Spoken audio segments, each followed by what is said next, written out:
The rooftop of the Metropolitan Hotel in Manhattan glittered that Friday night like a sky made of money. Soft jazz floated above the hum of laughter, champagne, and ambition. Ethan Cole, 38, wore the look of a man who had already won tailored suit polish charm and the kind of smile that came from always being right. Across the table, his longtime friend and rival Ryan Pierce swirled his drink with a teasing smirk. "You know, Ethan," he said, "you can close a $100 million deal in your sleep, but I bet there's one challenge you'd never take." Ethan leaned back amused. "Oh yeah, try me." Ryan lifted his glass eyes, glinting. "I bet you wouldn't marry a woman who doesn't fit your perfect image, the model types, the polished socialites. Marry someone real, someone who wouldn't care about your money or your reputation." The crowd around them laughed nervously, sensing the spark of something reckless. Ethan raised an eyebrow. "And what's in it for me?" $1 million, Ryan said, leaning closer. "But it's not about the cash. It's about guts. You have to marry her and stay married for 6 months." Ethan hesitated for half a heartbeat, the way a gambler does before the final card turns. He was competitive to the bone, addicted to proving he could control any situation, even people. 6 months, Ethan repeated, his voice steady, but his pride already deciding for him. "Fine, pick whoever you want." Ryan's smile sharpened. "I already have someone in mind. Maya Bennett, an art teacher from Burlington, Vermont. She's different, confident, not exactly the kind of woman who'd turn heads at your charity galas." A few guests chuckled. Someone murmured, "You're kidding." But Ryan wasn't. He showed Ethan a photo on his phone, a woman with soft features, warm brown eyes, and a presence that felt unshaken, standing in a classroom splashed with color. "She's beautiful," Ethan said, almost surprised by his own words. "Just not in the way you'd expect." "Exactly," Ryan replied. "Let's see if the great Ethan Cole can win this one." Ethan's pride locked the deal. He extended his hand across the table. "You've got yourself a bet." The crowd erupted in laughter and disbelief, glasses clinking in approval. But as Ethan shook Ryan's hand, a faint unease flickered beneath his confidence, something unfamiliar, almost human. Outside the rooftop glass, New York burned gold against the night. Ethan looked out over the city he thought he owned, unaware that this was the moment everything he understood about power, pride, and love was about to turn against him. And somewhere in Vermont, a woman named Maya Bennett painted the last strokes of a sunrise, unaware her quiet life was about to collide with his glittering world. A week after the rooftop bet, Ethan Cole found himself driving through the winding roads of Vermont, far from the noise and shine of Manhattan. The city's rhythm had always matched his own fast, sharp, efficient. But here, time felt slower, like it had no interest in impressing anyone. He parked his black Range Rover outside a small art studio tucked between a bakery and a bookstore. Through the frosted window, he saw her. Maya Bennett, hair pulled back loosely, paint smudged on her sleeve, her voice calm as she guided a group of kids holding brushes too big for their hands. It wasn't what he expected. He had imagined someone self-conscious, someone who would look away when he walked in. But when Maya noticed him standing by the door, she didn't flinch or smile nervously. She simply nodded once and said, "Class, that's it for today. Let's clean up." When the room emptied, she turned to him, wiping her hands on a towel. "You must be Ethan Cole," she said matter-of-factly. "Ryan Pierce warned me you'd show up." Ethan blinked, caught off guard. "Warned you?" She nodded. "He told me you made a bet. That you'd marry me for sport." Her tone was calm, her eyes unwavering. "So here we are." Ethan straightened his coat. "Then you already know the terms." "I know the game," she said, walking past him to stack paint jars. "But I also know who's really playing it." Her confidence disarmed him. He had met CEOs who stuttered under his gaze, models who tried to impress him, investors who begged for his attention. But this woman in a paint-stained cardigan treated him like he was just another customer in line. "Why agree to meet me?" Then he asked. Maya paused, turning to face him. "Because I'm not afraid of you, Mr. Cole. And because sometimes the best way to prove a point is to let the other person hang himself with his own rope." For a moment, Ethan didn't know what to say. The air between them felt charged, not romantic, not hostile, just real. She grabbed her coat from the rack. "There's a cafe around the corner. If you're serious about this ridiculous deal, you can buy me a cup of coffee. But I don't drink lattes that cost more than my electric bill." Ethan almost smiled, noted. They walked side by side down the snow-dusted street, steam rising from the roofs like quiet thoughts. The cafe smelled of cinnamon and roasted beans, nothing like the high-end espresso bars he frequented in Midtown. Over 2 mugs of black coffee, Maya asked, "Why do you always need to win?" Ethan looked out the window. Because losing means weakness, and weakness doesn't survive where I come from. She studied him for a long moment, then said softly, "Maybe you've been fighting the wrong kind of war." That single sentence unsettled him more than any argument ever could. When they stood to leave, Maya put on her gloves and said, "If we're really doing this, you should know my rules. 6 months means 6 months. I keep my job, my independence, and my dignity. You can have your bet, but you won't have me." Ethan nodded, trying to mask his irritation with a smirk. "You drive a hard bargain, Ms. Bennett." "I teach middle schoolers," she replied. "You learn to set boundaries fast." Outside, the sky had turned to soft gray, the kind that promised snow. Ethan watched her walk away, her steps steady, her scarf fluttering in the cold wind. He had expected this to be another challenge he could outsmart. Instead, it felt like a test he didn't quite understand. Back in his car, Ethan stared at his own reflection in the windshield. For the first time in years, he wasn't sure if he was the one in control. And as he drove back toward New York, the echo of her voice, calm, certain, unshaken, followed him through the mountains. He didn't know it yet,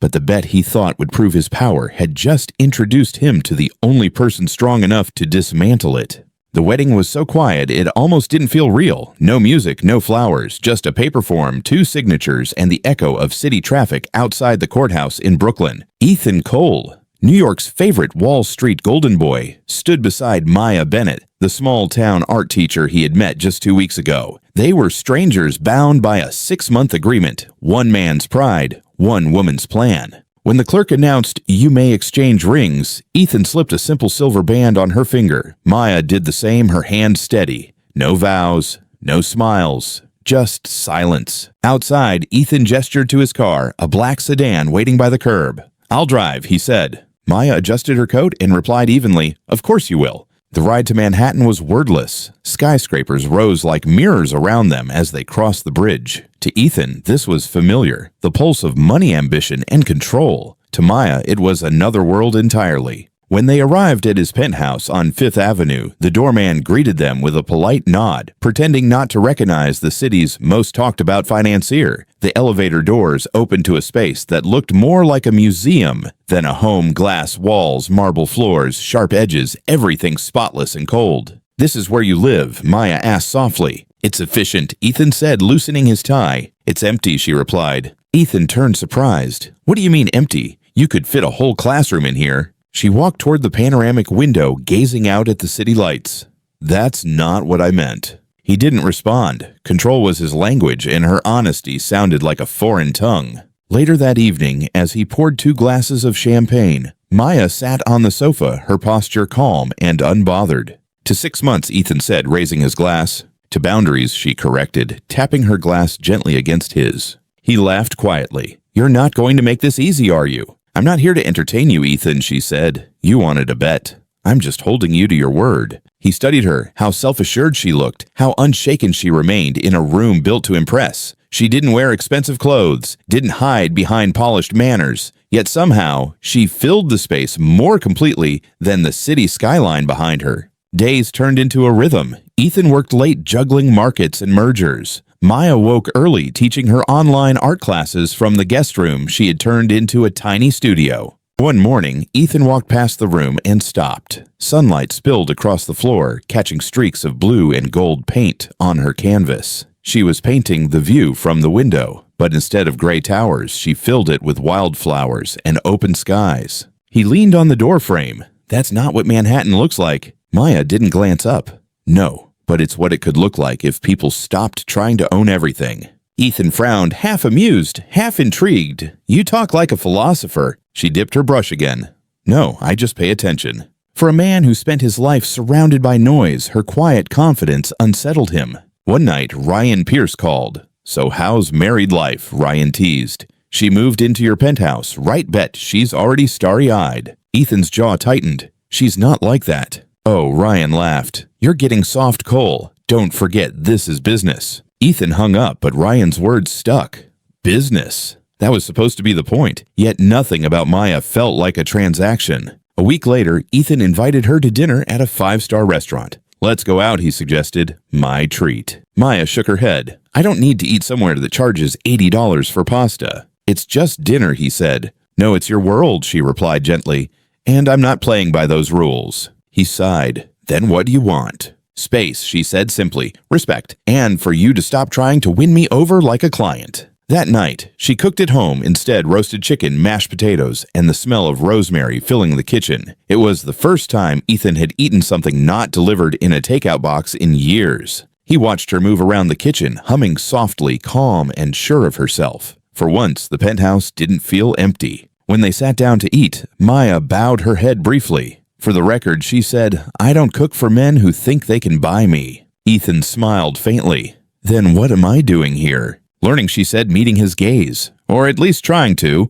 He didn't reply. But for the first time, Ethan Cole, the man who measured life in profits and victories, felt something shift inside him.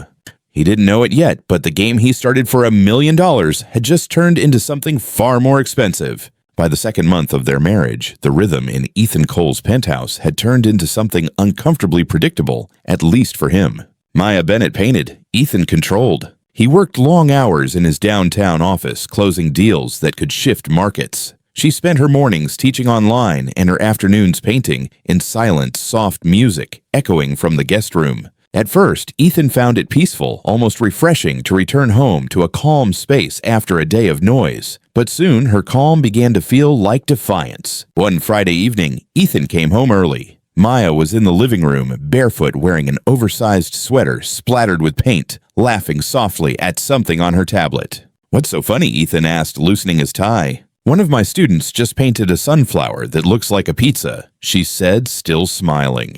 Ethan glanced at the messy coffee table sketches, brushes, half-finished mugs of tea. "You could have your own studio, you know," he said. "I could rent you a bigger place, something with space, better light." Maya looked up. "I like it here." "Here," he repeated, "with no order, no structure." She shrugged. "Order isn't always the same as peace, Ethan." He frowned. "You could do so much more if you let me help you." "I don't need your help." That landed like a challenge. Over the next few days, Ethan began to notice her subtle resistance. She refused to attend the high-profile charity events his PR team kept inviting them to. She turned down a designer who offered to polish her image. When he brought her a diamond bracelet, she thanked him politely but set it on the counter without even opening the box. "You don't like it?" he asked. "It's beautiful," she said, "but I already have everything I need." Her tone wasn't sarcastic, it was honest. That honesty bothered him more than rejection ever could. At work, his assistant Grace noticed the change. "You've been distracted lately," she said one morning, handing him his coffee. "Everything okay at home?" Ethan looked up from his laptop. "Fine. Why?" Grace hesitated. "You're snapping at people. You're missing calls." "That's not you." He leaned back, running a hand over his face. "She's unpredictable. I don't know what she wants." Grace smiled faintly. "Maybe that's the point. Maybe she doesn't want anything from you."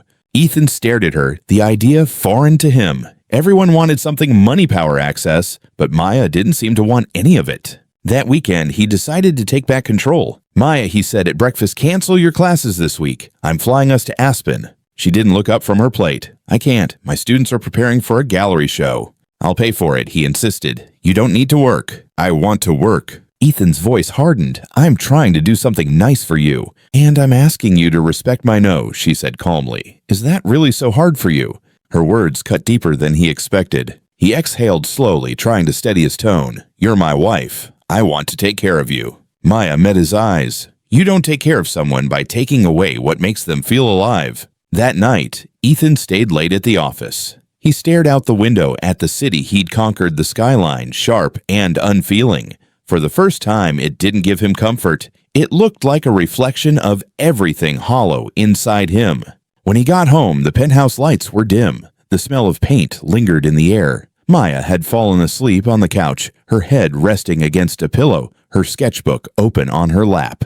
He walked closer and saw what she had drawn him standing at the window looking out, but she'd painted the glass cracked like something fragile was trying to break through. He closed the sketchbook quietly, unsure why his chest felt tight. The next morning, he tried again to win her over, but in the only way he knew how. He arranged for a new car to be delivered, along with a note that read, "For wherever you want to go." When she saw it, she smiled politely.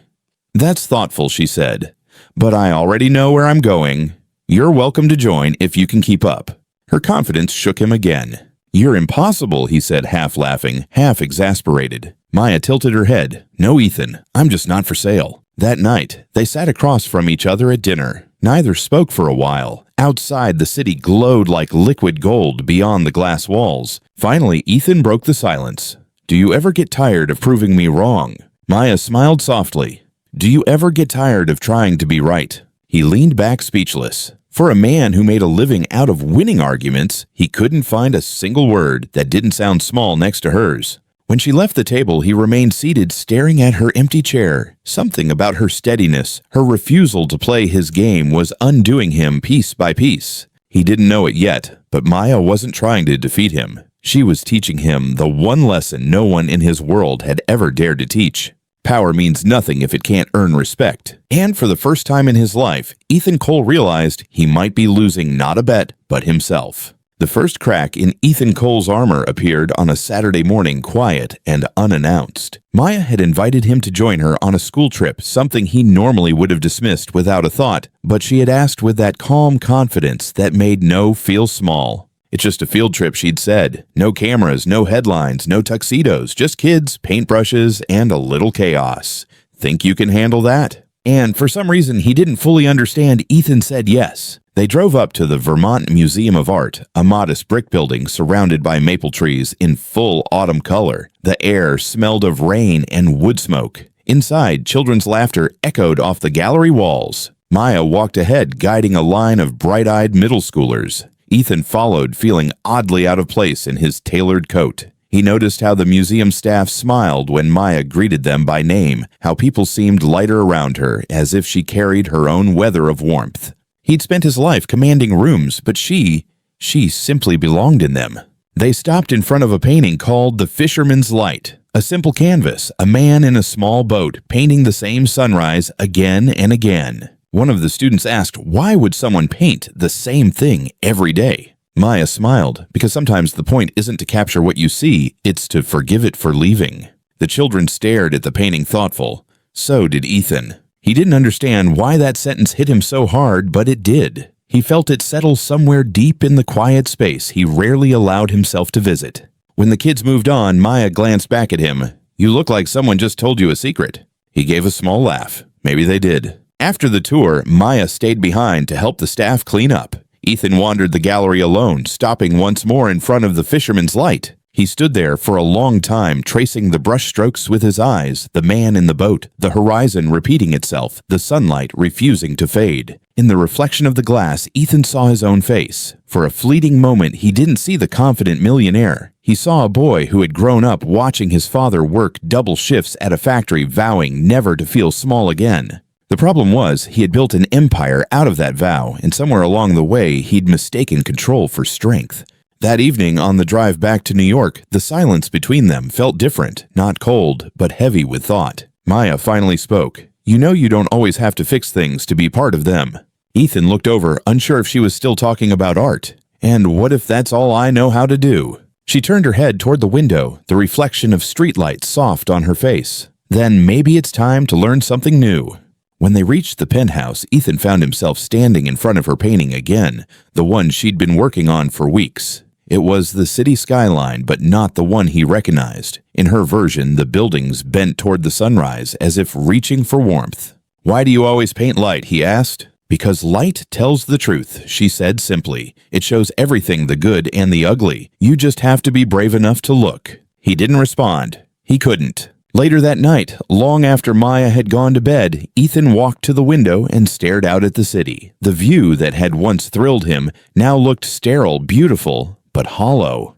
He thought about the museum, the children laughing, the fishermen painting, the same dawn over and over again. He realized he didn't even know what his own sunrise looked like anymore. When he finally turned from the window, he saw Maya's sketchbook open on the coffee table. Curiosity got the better of him. Inside were rough sketches, portraits, still lifes, cityscapes. But one drawing stopped him cold. It was him standing exactly as he was now, facing the glass. Except in the drawing, the reflection was blurred, almost erased. At the bottom, she had written one line. "You can't find yourself in glass, Ethan. You have to step outside." He closed the book quietly, the words echoing in his head long after the lights went out. For the first time since the bet began, he didn't feel like the man in charge. He felt like the man in the painting searching for a light he didn't know he'd lost. And that realization, though small, was enough to start cracking the walls he'd built around himself. The first snow of December drifted across Manhattan like a whisper softening the city's edges. Inside the glass and steel silence of the Fifth Avenue penthouse, the distance between Ethan Cole and Maya Bennett had never felt wider. They no longer argued, they barely spoke. But silence, Maya once said, could be louder than shouting, and tonight Ethan heard every inch of it. He sat by the window watching the city blur beneath falling snow. His phone buzzed a text from Ryan Pierce. 6 months almost up. How's married life, champ? You winning the bet. Ethan stared at the message, his jaw tightening. The words winning the bet landed like an insult now, not a victory. He tossed the phone onto the couch and stood pacing. For weeks, he'd been trying to make sense of his own confusion. He didn't understand how Maya, this quiet, stubborn, impossible woman, had gotten under his skin. It wasn't attraction. It was something heavier. She unsettled him. She forced him to feel. That terrified him. Maya walked in from the hallway wearing a soft gray sweater and holding a small box of art supplies. "I'm going to Vermont this weekend," she said. Ethan turned. "Why?" "My students' gallery show. It's important to them." He nodded slowly. "I'll come with you." "No," she said. "You'll just turn it into a photo op." "I wouldn't." "Yes, you would." Her voice was calm, but her eyes had the sharpness of truth. "You do everything to prove a point, Ethan. Even when there isn't one." He froze, his pride prickling. "You think you know me that well?" "I know the type," she replied softly. "And I know what power does to people." Something in her tone shifted, something he couldn't name. "Maya," he said carefully, "what does that mean?" But she didn't answer. She picked up her coat and walked toward her studio. "You'll figure it out eventually," she said. That's the real bet. The next day, Ethan couldn't concentrate at work. Numbers blurred. His meetings felt meaningless. By evening, he was in his car driving north through a snowstorm toward Vermont, chasing a question he didn't know how to ask. When he arrived at the Burlington Community Gallery, the exhibit was already over. The building was dark except for one room where Maya stood alone gathering paintings off the wall. She didn't look surprised to see him. "You came anyway." "I had to," he said. She sighed, setting a frame down. "You don't listen very well." Ethan stepped closer. "You said I'd figure it out. I'm here to do that." "What aren't you telling me, Maya?" For a moment, she didn't answer. Then she looked at him. Really looked at him, and something changed in her face. The calm, kind teacher vanished, replaced by someone colder, older, and infinitely sadder. "You really don't remember, do you?" she said quietly. "Remember what?" "My father," she said, her voice trembling now but steadying with every word. "Thomas Bennett. He owned a small design firm in Vermont. You bought it, or rather your company did. You absorbed it, liquidated it, and called it smart business. My father called it the day his life fell apart." Ethan felt the blood drain from his face. "I don't." "You don't remember because people like you never have to," she said, her eyes glistening but fierce. "You crushed dozens of small companies to build your empire. You made a fortune out of other people's losses. My father was one of them." The room fell silent except for the hum of the heating vent. "He lost everything," Maya continued. "The business, the house, his health. He tried to rebuild, but stress eats people alive. He passed away a year later. Heart failure, they said." She looked at him, then not with hate, but with exhaustion. "That's what your success cost." Ethan stood frozen, his throat dry. "Maya, I didn't know." She laughed bitterly. "No, you didn't. You never do. You called it strategy. I called it the end of my family." He stepped forward, reaching for her hand, but she stepped back. "So this," he said, his voice breaking, "this marriage, this bet, you agreed to it because I wanted you to see what it feels like," she finished quietly, "to be powerless, to have your choices made for you, to live under someone else's terms." The truth hit him harder than any deal gone wrong, any loss he'd ever faced. Maya turned away, tears gathering but never falling. "I didn't plan to hurt you. I just wanted you to understand. But somewhere along the way, I started to see something different. The cracks. The man behind the arrogance." Ethan's voice was hoarse. "Then why tell me now?" "Because I can't carry it anymore," she said. "And because you deserve to know the truth, even if it destroys what's left between us." They stood in silence, surrounded by empty walls. The snow outside thickened, covering the streets, muting the world. Finally, Ethan whispered, "You were never the bet, were you?"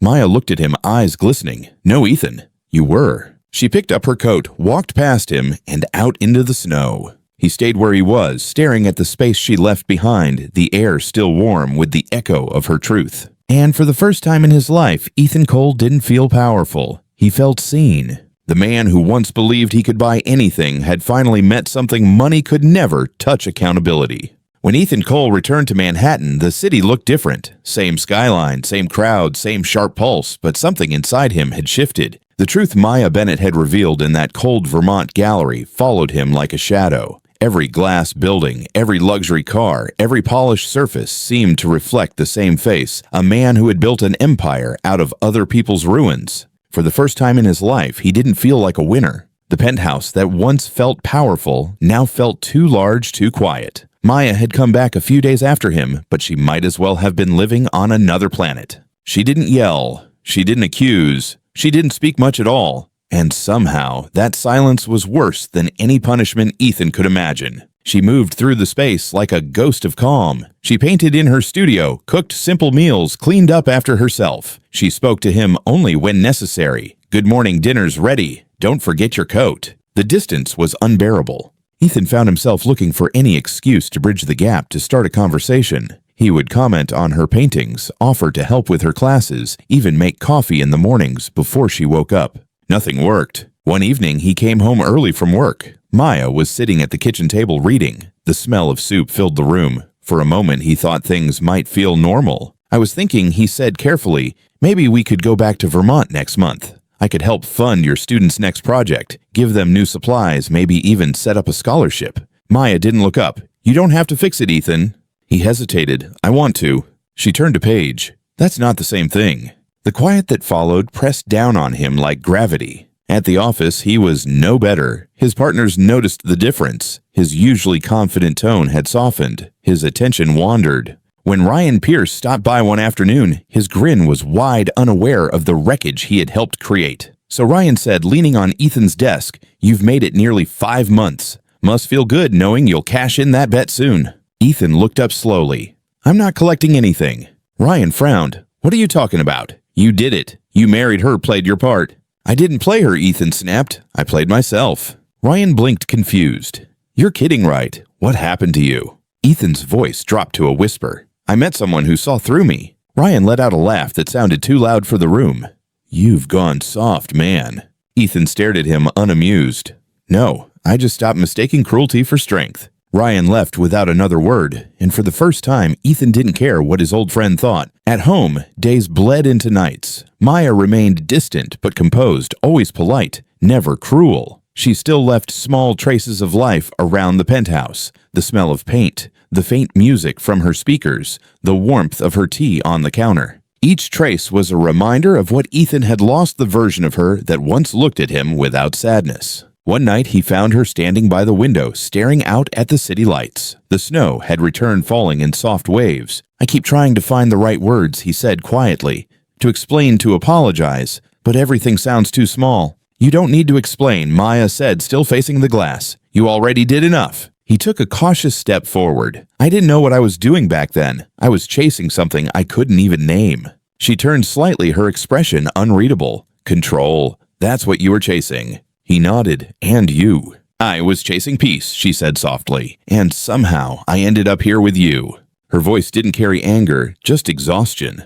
That night, Ethan couldn't sleep. He sat alone in the living room, surrounded by silence and the faint hum of the city. He looked around the luxury furniture, the artwork, the view, and felt nothing. He thought of Maya's father, of the company he'd destroyed without knowing, of every nameless face behind the numbers he'd called progress. He realized Maya didn't have to punish him. He was doing that all by himself. In the following weeks, Ethan stopped trying to win her over. Instead, he started to listen to her silences, her choices, her unspoken boundaries. He made breakfast quietly, washed the dishes without asking, and left her studio undisturbed. He didn't know if it made any difference, but it was the only language he had left action without expectation. Then one morning, Maya walked into the kitchen and found him there, sleeves rolled up, making coffee. For the first time in weeks, she paused, studying him.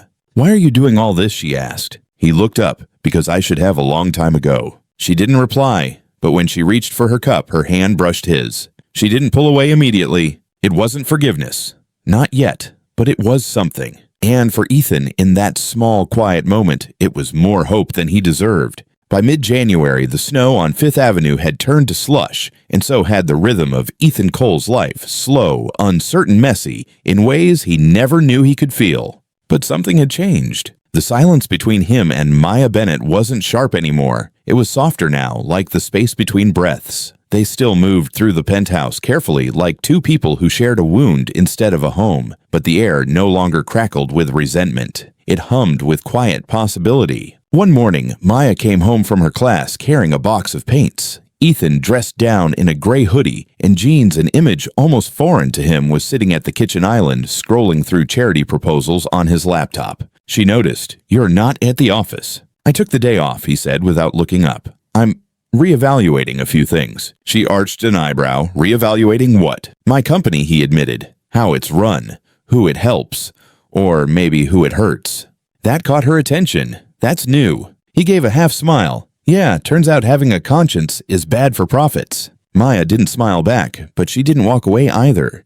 "Maybe it's good for your soul," she said softly. He looked at her, then really looked, and for the first time, she didn't feel like a stranger. She felt like a mirror. In the days that followed, small changes began to take root. Ethan stopped taking private jets to meetings. He started showing up to work by subway, shocking his own staff. He made his board donate a portion of the firm's bonuses to rebuild small family businesses, starting with a fund in Vermont under Thomas Bennett's name. He didn't announce it. He didn't tell Maya. He just did it. But she found out anyway. It was a Tuesday evening when she walked into the living room holding her phone. "You started a foundation in my father's name." Ethan froze. "I didn't want you to think it was a stunt." "Then what is it?" He took a deep breath. "It's what I should have done years ago. It's what I can do now." Maya stared at him, unsure how to respond. Part of her wanted to believe him. Another part was afraid to. "People don't just change overnight, Ethan." "I know," he said quietly. "That's why I'm not asking you to believe me yet. Just watch me." Over the next few weeks, Ethan's gestures remained quiet, but steady. He started cooking dinner, some nights simple meals he'd learned by watching her. He brought her coffee the way she liked it, black, no sugar, strong. He never tried to force a conversation. It was those small things, the ones without performance, that began to wear down the last walls between them. One evening, Maya found him standing on the balcony wrapped in a scarf, staring at the city. "You'll catch a cold," she said. He smiled faintly. "I think I needed the cold." She joined him, leaning on the railing beside him. The city stretched out below the lights, blurring in the mist. For a long moment, neither spoke. Then Ethan said, "You once told me that control doesn't equal peace. I didn't understand it then. But now, I think I do." Maya turned her head slightly. "And what do you think it means?" He exhaled slowly. "It means peace isn't something you win. It's something you make room for." She nodded, her breath visible in the cold. "That's a start." A few days later, Maya came home to find a note on the kitchen counter. "At the community center at 6. Bring your coat." She hesitated but went. When she arrived, she found Ethan there, standing beside volunteers handing out boxes of supplies. It wasn't for the cameras, there were none. Just people helping people. When he saw her, his smile was quiet, uncertain. "Needed an extra pair of hands," he said. She joined him without a word. For 2 hours, they worked side by side, lifting boxes, laughing with strangers, passing out warm meals. Somewhere between the noise and the laughter, Maya saw something in Ethan she hadn't before: stillness. It wasn't the stillness of guilt or pride, it was peace. That night, as they walked back to the car, snow began to fall again. Maya looked at him, her expression unreadable. "I don't know what this means yet," she said, "but I see you trying." He nodded. "I'm not doing it for you, Maya. I'm doing it because I don't want to be the man you met that night in Vermont." She gave him a long look. "Good, because I'd never marry that man again." A small smile tugged at his lips. "Then maybe I still have a chance to meet you properly." For the first time since their wedding, Maya didn't walk ahead of him. She walked beside him. And though the road was still cold and uncertain, it finally felt like a place worth traveling together. February came quietly. The city was still cold, but the sharpness of winter had begun to fade. In the Fifth Avenue penthouse, something else was thawing too, the space between Ethan Cole and Maya Bennett. Their conversations, once clipped and polite, had turned into real exchanges. Laughter, rare but genuine, sometimes slipped into the room. They still had scars between them, invisible but present. Yet neither pretended anymore. This wasn't love rekindled, not yet. It was two broken people learning how to exist without hurting each other. One Sunday morning, Maya found Ethan sitting at the kitchen table surrounded by stacks of letters, handwritten ones. "What's all this?" she asked. "Apologies," he said quietly, "to every small business my company destroyed, every name I forgot." She blinked. "You're serious?" He nodded. "I thought about your father. How I can't undo what happened to him, but maybe I can stop being the man who would have done it again." Maya looked at the pile of envelopes, each one addressed by hand. Her eyes softened, though her voice stayed steady. "That's a long list." "I know." He gave a faint, tired smile. "Turns out guilt has a good memory." She didn't say anything more, but later that night, she quietly helped him seal the envelopes. Weeks passed. Ethan kept his word. He started mentoring young entrepreneurs instead of competing with them. He cut ties with unethical partners. He even turned down a deal that would have made his firm another $50 million, but at someone else's expense. When his board pushed back, he simply said, "Because it's wrong." And for the first time, no one argued. One evening in early March, Ethan came home later than usual. Maya was sitting on the balcony wrapped in a blanket, watching the last of the winter light fade into the skyline. "You're late," she said, without turning around. "Board meeting," he replied. "The longest one of my life. I told them I'm stepping down." She turned to him startled. "You're what?"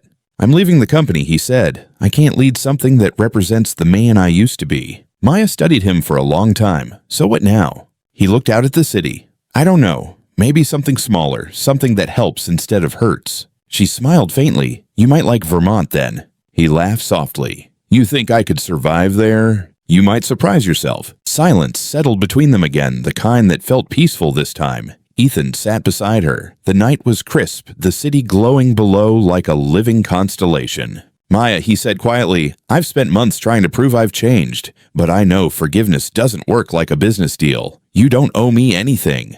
She looked at him, her eyes reflecting the faint city lights. "You're right. I don't." Her tone wasn't cruel, it was honest. "Forgiveness isn't a switch, Ethan. It's a door. And right now, it's still locked." He nodded slowly. "Then I'll wait. However long it takes." "You can't wait for something that might never happen," she said softly. "I know," he said, "but I can live like I deserve it, even if I never get it." That answer, humble quiet, without expectation, stayed with her. A few days later, Maya invited him to Vermont. Her students were opening a new community art center, funded partly by his anonymous donations.